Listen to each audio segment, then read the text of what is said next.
বন্ধুরা good morning তোমাদের সবাইকে। সকাল সকাল আর আমি দেখো অঞ্জুমণি এই যে স্কুলে যাবে রেডি হয়ে গেল। এই যে দেখো কি মানে অঞ্জুকে কি দিয়ে পড়াশোনা করাই, মানুষের মানে পুরো একদম কি উঠে গেছে।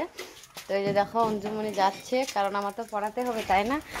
মানুষের কোথায় যাচ্ছিস? মাই নয়ন গেল, দাঁড়া দাঁড়া দাঁড়া দাঁড়া দাঁড়া দাঁড়া তোকে একটু দেখাই এইরকম।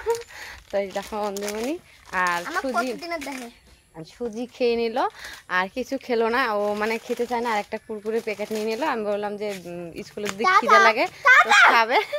তো এই যে দেখো যাচ্ছে ধীরে ধীরে। তো আমি ভাবতেছি একটু বন্ধুদের সাথে শেয়ার করি। আজকে তো ব্যালেন্স শেষ হয়ে যাবে মোবাইলে, কোন দিন ভরাই কোন দিন না ভরাই সেটা কোনো গ্যারান্টি নেই, তার জন্য আর কি। তো ওই যে চলে গেল স্কুলে। মানুষের মানে কি বলবো, মানে ভালোটা দেখতে পারে না মানুষের। সবসময় আমার মানে উপরে নজর একদম, মানে ভাবতেছে কি ওর তো স্বামী নেই, ভাবতেছে আরও একটা নতুন করে ধরবে হয়তো। তো মানুষের কত নাই কত কথা তাই না। তো যাই হোক, মানুষের কথা আমি কোনো মানিও না আর কোনো গায়ে লাগাইও না। আমার কাছে হলো এটাই ব্যাপার।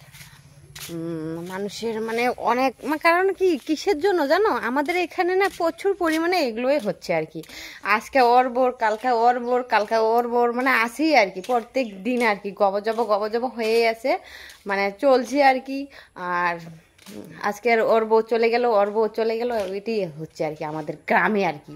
তার জন্য এখন তো ভাবতেছি যে ওর তো স্বামী আজকে 1.5 বছর হয়ে গেল, ওর স্বামী তো নেই, তো হয়তো এও যাবে, কোন দিন হয়তো এও যাবে। কিন্তু আমি তো সেরকম লোক না রে।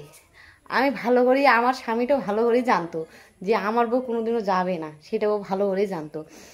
ও আমাকেও বলতো যে তুই যে কোনোদিন যাবি না সেটা আমি ভালো করেই জানি। ও আমাকে পুরো বিশ্বাসও করতো।